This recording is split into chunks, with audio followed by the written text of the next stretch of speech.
For today's video mga master, magluluto pala tayo ngayon ng adobong hipon at adobong alimango. Ayan. At ito rin pala yung mga isdang nahuli natin guys, ginawa nating kinilaw. A few moments later. Shout out po pala sa lahat po ng aking Facebook followers, non-followers, at sa lahat po ng mga silent viewers, lalong lalo na po sa lahat po ng mga OFW yung walang sawang sumusuporta sa aking mga video. Shout out din po sa lahat po ng aking YouTube subscribers. And maraming salamat po sa inyong walang sawang suporta. Thank you for spending your valuable time, love, and support.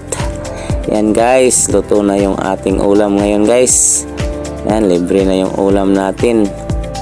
And thank you for watching. God bless us all always.